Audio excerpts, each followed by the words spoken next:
Welcome to Inside the 90. Happy Monday, Andrew. Happy Monday. This is usually a Friday afternoon session, but with schedules, we had to bump it to Monday. It kind of feels good. We're starting the week off strong. I was going to say, it's not something that I didn't know how I was going to feel coming into a Monday morning doing this. And I love it. Yeah. It's great.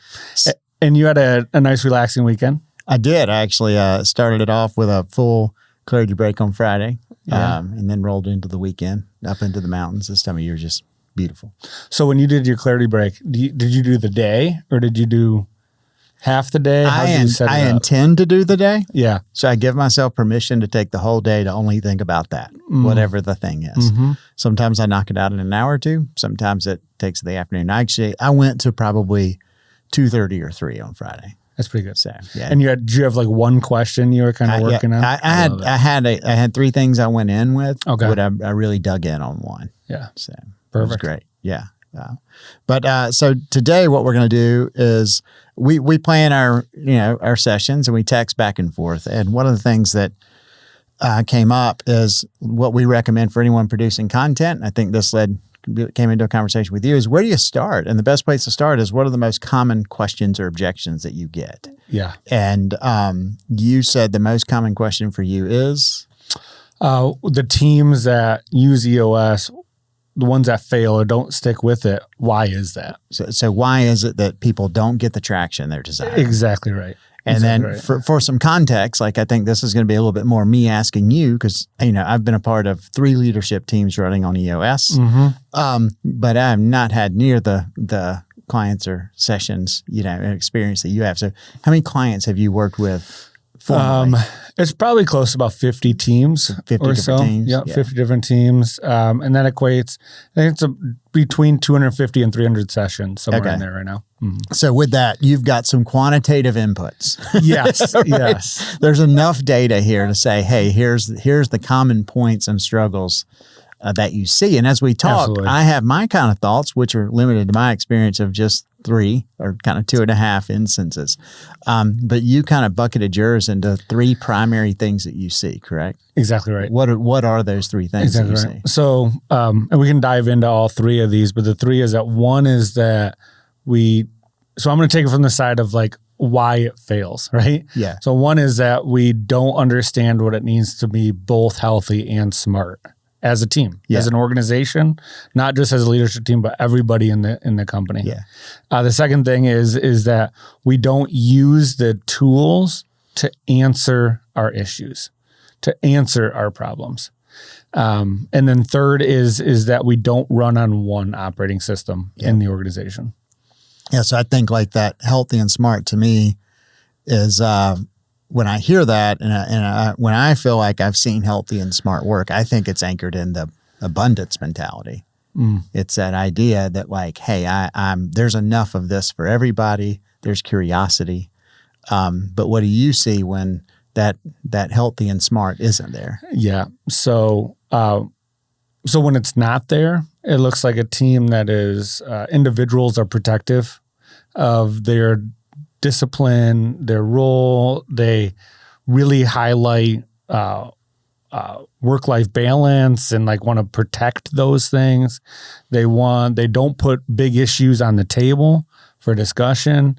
A team is constantly trying to solve the same issues over and over again. They may just show up a little differently rather than getting to the root. So that kind of is what causes the stickiness of a team that's not healthy.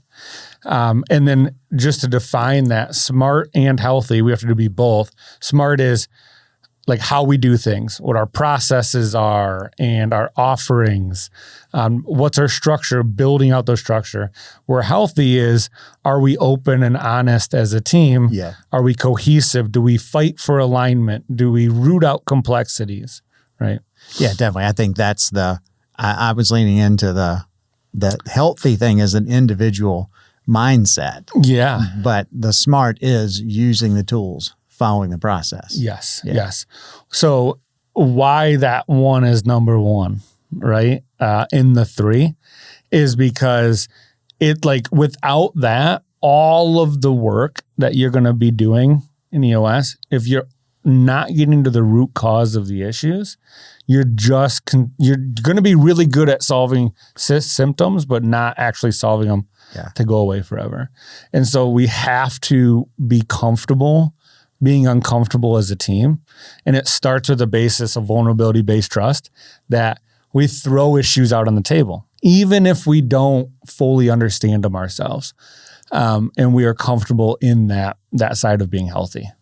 And when you talk about the smart and healthy, are you talking about just the leadership team or the whole organization, or what's the dynamic? The whole organization. However, it needs to start with the leadership team. Yeah. That's where it has to begin.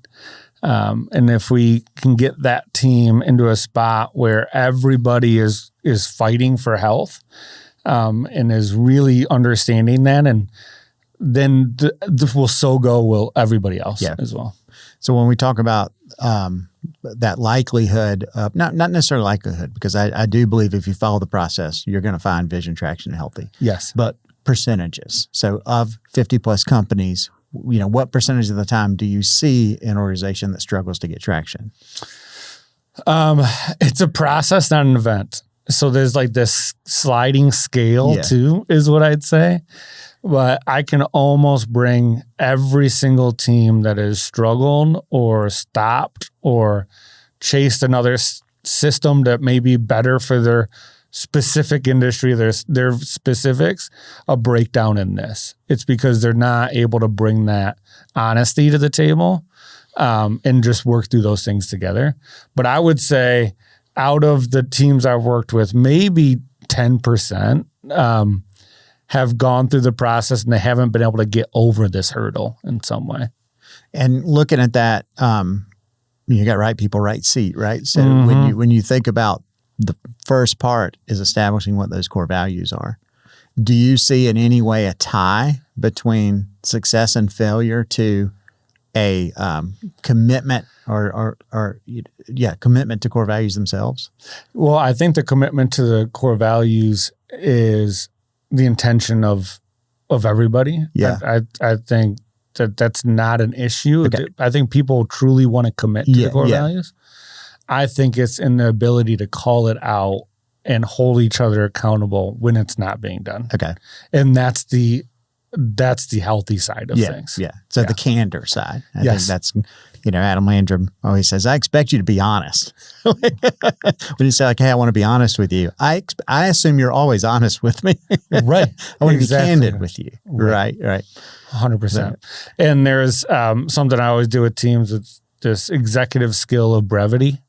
So when we become really healthy as a team, that's a scale as well of like completely honest and open and vulnerability-based trust versus not.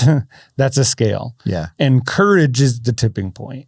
So the more courageous we are and have courage, we're starting to slide that scale into more open, more honest. And the way we can do that is like use the executive scale of brevity. Just say the thing without a bunch of context, without trying to explain what it is. Just say it. Yeah. And trust your team members that we're going to work through it together. No, very good.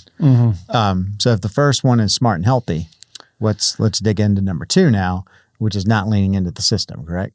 Correct. And specifically is not using the tools to answer our issues. And so I say that way in a very specific reasons, because the answer is in the tools. Yes. So if we just talk about the tools, let's just use the 5 foundational tools as like the basis here. So vision, traction, organizer, our accountability chart, our rocks, our meeting pulse, and our scorecard. So a lot of times teams will see these as a tool, which is like an event. I create the scorecard and then weekly we report on it. We create the VTO and quarterly we check in on it and then we tell people where we're at. But where the traction really begins is when we start using those to answer issues that come up. So whether it's in the issues list on an L10 or at a long-term issues list and a quarterly, but we go to our tools to help us work through those issues. Yep. And let me just give you some examples here, right? So somebody throws an issue out on the issues list, and maybe you can help me with this. Like, what's some issues that somebody would throw out on an issues list?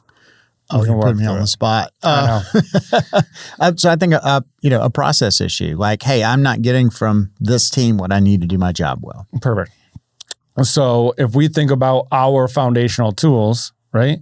Say that's a sales and operation role, because that's a very common point where that issue lies. Right? Actually, for us, great example. Yes, sales to account management. Yeah, the transition of knowledge. Right. Yep. Hey, sales isn't doing a good job of keeping me up to speed and in the loop as we onboard new clients. Perfect. So what tools would we open up to dig in? So the first tool I'd open up is the accountability chart. Yep. So are the roles and responsibilities clear? Do we know where the line is for the handoff of like who owns what aspect of it? Okay. That doesn't tell us the process yet, but it at least tells us who has the ownership. And if we can't get that, we need to put that on the list. Yes. But it starts to give us clarity towards the answer. Yeah. Okay, that's one piece. Now let's go to our processes. And I would actually start at our proven process, which is our illustrated model of how we do business externally, but it also starts as the foundation of our processes internally. And so there's probably a point there, whether it's a step in our proven process, that is that handoff. Yeah. That we get operations or account management involved. So, okay, now this is the process we're talking about. Now I know who owns what, right? Now what is the issue? And so live example here, that was, we had just had this issue come up last week. Warren, my integrator, was trying to break down, to put a process in place to say, hey, we've got to get better at transitioning this knowledge from sales to account to the creative strategy. And we talked through it all, and he was like, hey, I think we should do this, this, and this. And I pulled up our core processes. Yes. And, we hadn't looked at these two specific things, but our core processes are pretty well defined and pretty lean. And it's like, we have what's called the project brief at the end of onboarding the job. Yeah. And then we have the creative brief that's actually after it's gotten assigned out and ends up with the creative director. Now they're putting their eyes on it and saying, okay, here's some direction. Yes. And we had been confusing the term on both. So we were trying to do creative briefs after, the jobs were assigned. And so information was flowing. We came back and we're like, we actually had the process correct. We just weren't following. All right. I just want to take a second and say thank you so much for being here. Jami and I absolutely love EOS and what it's done for our businesses and our life. So hopefully you're finding value in these conversations. If you are, go ahead and take a minute and subscribe wherever you may be listening. It does a lot for the show. It keeps us going, keeps us motivated, and allows us to keep putting out free content for all of you. And also, if you know anybody that may be beneficial to the conversation today, go ahead and share. So that gets to that other piece, which is the core processes where it could be done. In that scenario, I would also encourage you to compare that to the proven process. Yes. Because there's probably some clarity there that's needed. Yep. Because that is our ultimate process. Yes. Right. And so there's probably, if we can get clarity on that added on, because that is a journey of the client. Yeah, and our proven process: discover, define, concept, produce, activate, and measure. It's 6 steps in a circle. At the end of define is the project brief. Yes. And at the beginning of concept is the creative brief. Yes. We were marrying the two together. So either we were doing it too early with no creative insights, or we were doing it too late without all the upfront information. But both our proven process and our core processes show there's two different things, and they have, one's called a job brief and one's called the creative brief. So and going back to using the system, that wasn't as much as we've got to IDS this and start from scratch and find a solve. It was gaining clarity.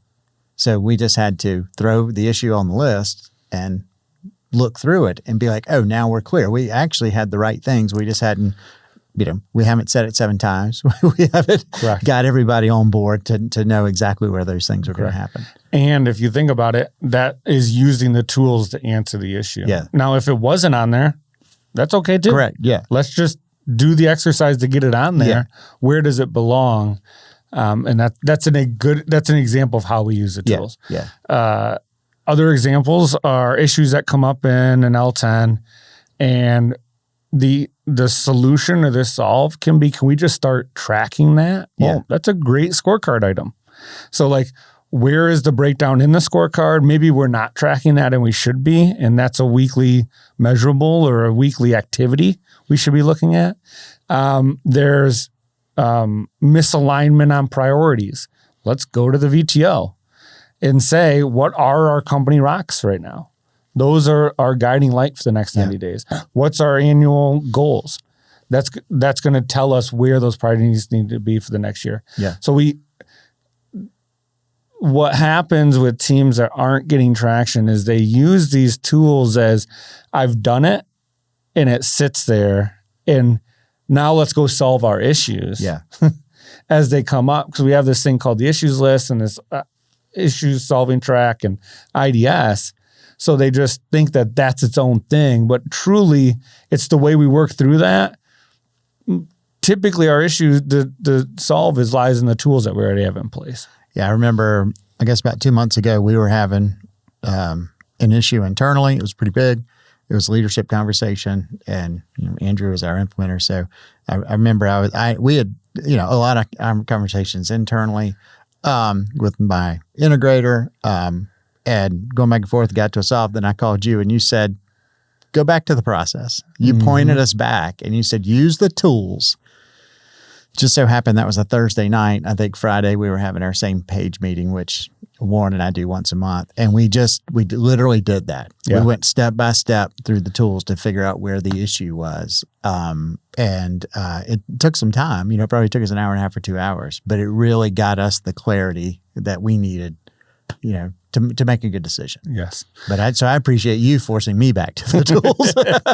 And I mean, I have to remember to go back to the tools, because you get into that issue and you're like, oh, let's just talk about that thing. But ultimately what we're doing is just discussing. Yeah. And like, that's simple, not easy. The simplest it's built into, the answer is built into the tools. Yeah. We just need to go back to them. Yeah. So those are examples. But this is the difference between getting like good traction and great traction, is because if we can lead this way and constantly go back to them, so will everybody else in the organization eventually. It's a process, not an event. So it'll take time. We have to repeat ourselves often. We have to just be a little bit of a bulldog by using the tools to answer these things. But if we do that, amazing things happen in the organization. It's absolutely amazing. I think of the flagship teams I work with, this is the thing that really tips the scale in that direction. So smart and healthy, and then not using the tools. And then your third one is we don't run on one operating system. So explain what that looks like. So the EOS creed is you can't run a great organization running on multiple operating systems. You must choose one. And it seems simple. It seems like just choose one. But here's the reality of it is let's go with software company, because it's a common place I find myself. And the engineering team runs sprints, runs on Agile, or runs on a lean program, or runs on some way or a waterfall program, whatever it may be in that space. So they use a different operating system of running that team. Yeah. Where the leadership team is running on EOS, but then the operations team is running on EOS. And so what happens is that we all aren't on the same page. We're not one vision. We're not one team. We're not one voice, because in order to do that effectively, we have to be using the same language, right? We have to be operating in the same manner in order to do that. Yeah. And so now, by me saying that, I'm not saying that you have to scrap all the principles in those items, but let's align them. Yeah. Right? Let's align rocks with priorities. Use the term rocks. Let's set up our sprint meetings similar to an L10, right? Let's use the scorecard to look at the weekly activity. So like we can still use the principles of EOS and use the terminology and merge them very similar to some of these other systems. specifically in a software. So what is that? Let's take an Agile, project delivery team, right? So they're running Agile to get their work done, manage expectations. What does it look like for them to then also, have an L10 and run EOS for the human energy? Yes. So, and there is a meaning in the Agile PM style that is very similar. And so just replace it with an L10. Yeah. And if you think about it, you have an Agile team, you're running sprints, you're doing 2-week sprints typically. So you set it up to do it every 2 weeks, and you have a scorecard, and you look at weekly activity, what was done last week or over the past 2 weeks with that team. You have rocks, which are bettering the position of that team. So whether it's implementing new processes, whether it's a big project that needs to get out the door, the things that are really going to move the needle for that team. Then we have our issues list. So we have this place that things that are not going well, whether it's in a relationship between a certain customer or relationship internally of maybe it's communication, but utilize that system with that team is how I would do it. So it sounds like that's an example of maybe, 1.5 operating systems, right? Because you have another one in place that may be conflicting. What does it look like when someone's, 0.5 or 0.75 of an operating system? What challenge does that bring up? What ends up happening is that the team wants it, right? So let's break this down where the team only does it, the leadership team. I see this all the time, especially with self-implementing companies.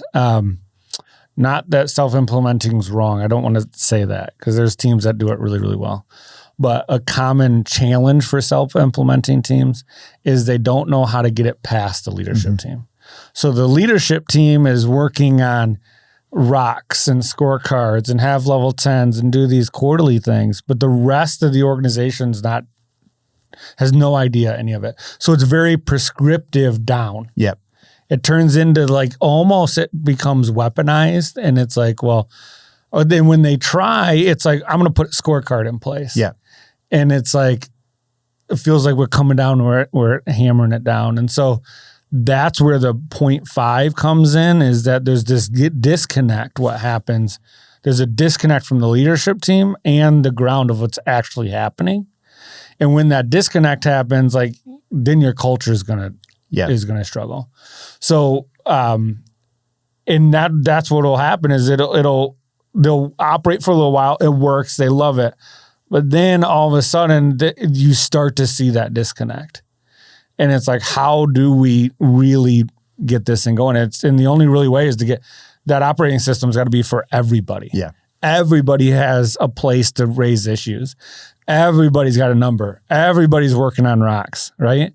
Everybody has clarity on the accountability chart. Everybody's working on being open and honest. Well, and I think that's a common, struggle / misbelief is in my experience, what I've felt is that when you cast vision from top down, then EOS allows you to run the business from the bottom up because everybody understands, I'm doing this and I'm connected to this. I also have a platform now.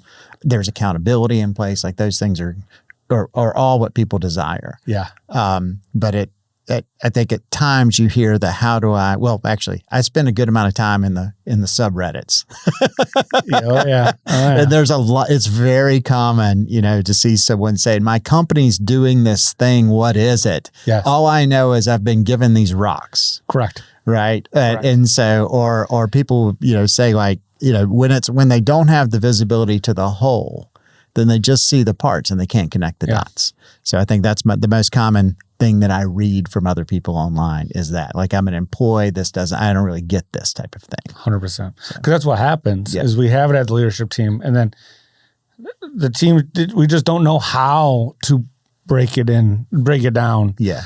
And get the team excited. Because I will say, the EOS the concentration is amazing outside of the leadership team. When I have teams that are committed and they're running on it really effectively, their departmental L10s and 2 layers down, 3 layers down are more concentrated. They're more pure. They use the tools more effectively than even the leadership team at times. Yeah. The teams want it, right? And so there's a right way to do it and a wrong way to do it. I truly believe that on how to get the team involved, which we can probably do a whole nother episode just on that specific thing to dive into that. But yeah, and it ultimately is that's a big reason why teams don't get the traction they're looking for, though, is they assume, and they either, one, they don't roll it out effectively, or two, is they assume that the team doesn't want it or need it. So they just keep it at the leadership team. And I think I may have expressed this to you, but in the past 3 months, so we're coming up on our quarterly in October. So we're 2/3 of the way in. But the past month, I've felt a little frazzled, right? I felt like, hey, I'm actually losing traction myself. So I'm trying to lean back in and get just rebalance and reset. Yeah. But I had a quarterly conversation with Josh last week, and I always ask 2 questions anytime I have an opportunity to do a one-on-one quarterly conversation, whatever it is. My first is always what's not going well. I always ask for that first. If you say what's going well, people are going to throw off some surface stuff. And then you say what's not going well, and they're going to be like, I don't know, everything's going well. So we had some good conversations on where he saw the opportunity for improvement. And they were good news on that is they were all issues that were already in process, right? There's no surprises. So those things had already surfaced and we were working through. Yeah. But then I said, what's going well? And he said, honestly, Jami, he's like, the way that y'all have committed to EOS from day one, he's like, it's a magical culture. He actually said it's kind of magical. And to hear, an employee say that, and when sometimes you feel like, when I'm feeling a little bit disconnected and he says that, it's like definitely it just recentered me on use the tools. It's a process, not an event. Yes. But he really just talked about it. He's like, the last place I worked, if I were to throw up issues like this, like I would have got, slapped down, he's like, but just having that cadence of coming together. On the creative team, we have a lot of issues. Like, the challenge of being creative is every day you sit down to a blank white canvas and you've got to invent something. Right. But there's tools, there's AI, we don't have access to shared systems. There's all these things that come up, and we're just week by week, constant improvement. Yeah. And I think it was really affirming for me, to hear that from a team member. Amazing. Even we're at the concentration of EOS where you guys are at maturity-wise is very high, where you truly run your business on this. Even the things that he brings up are not working, you'll see he will bring up, well, our meeting pulse could be better. Yeah. The way we work through issues, I feel like we're getting slacked on IDS. There's like, I don't really know about clarity on roles or responsibilities. Well, like all the things that he'll even bring up that aren't working, typically we can bring it back to a tool. Yeah. So it goes back to the answers on the tool. Yes. And if we can live that, all of a sudden, so will everybody else. Yeah. Because then they'll start using that. Hey, I think we need to look at the accountability chart here. Yeah. Hey, I think we need to look at our process here. Hey, we need to, like, I think I don't understand what this rock means. It'll go to that next level for sure, and we live in 90 for our L10s and our issues and everything. But as you know, I do a Google Slides deck every quarter, which is 25 Q3 EOS. And that is, as we come out of our last quarter, that's where I put everything in from the VTO through the core processes, proven process, accountability chart. It's all in there. And allows us to have a working document that I can pull up in any conversation quickly, and mine's highly visual, and be like, boom, here's this, here's the issues. We're color coding things that aren't going well, where, anything in our VTO that's pink means it's been updated since the last quarter. But like just having that central point of reference for me is huge, because I bet once a day I'm pulling that doc up and having a conversation with someone or looking at it myself. Yeah.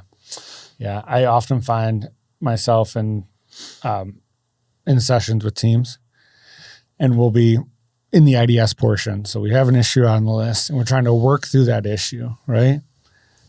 There's two major things that I feel like we get in our own way about. One is I constantly go, what's the issue you're trying to solve?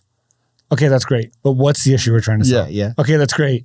But what's the issue we're trying to solve, right? So like bring it back to what we're actually trying to solve and why. And then the second thing is, okay, that's great. What tool are we going to use to help us gain clarity or solve the answer or give us the answer, whatever it may be. So it's like get really good at what's the issue we're actually trying to solve. Yeah. Have clarity. And then what is a tool we're going to use to help us work through this issue? And it's so powerful in that, from that perspective. So for someone who's listening today and you've got these three, we don't want to call them failures, but these three challenges, right, that come before you're really not feeling the traction. I think it is really key to understand it's a process, not an event. And personally, 100%. I believe it does take, 12 to 18 months to really start feeling when there's that relief and you're like, wow, this is really, really gelling. Agreed. But with that, you've got smart and healthy, using the tools. Mm-hmm. To answer our issues. Yeah, using the tools to answer the issues. And then run on one EOS. I mean, one OS. Yes, right? Run on one operating system. So same language, yes. For someone who's listening right now and wants to kind of diagnose where they think their challenges may be, how do you give me one question for each of those that lets them kind of think through like, all right, cool, that may be where our challenge is. One is for the healthy and smart, I would ask, are we solving the same types of issues over and over again? They just may show up differently. Yep. Or are we getting to the root cause of things? For don't use the tools to answer our issues is I would just make a count next time you're in an L10 and you watch the issues and you don't announce it. Just do it of how many times we're working through an issue. Did we go back to an EOS tool to support us? And if it's anything less than 50%, we got a lot of work to do there, right? And then don't run on one operating system is that I would ask the team, what are the foundational tools? Yeah. What is your rock this quarter? Right? Just dig it into it from that perspective. But I would ask the team specifically, like, what are the 5 foundational tools? And then give me an explanation of the 5. Why do you do it? And that'll give you some clarity too.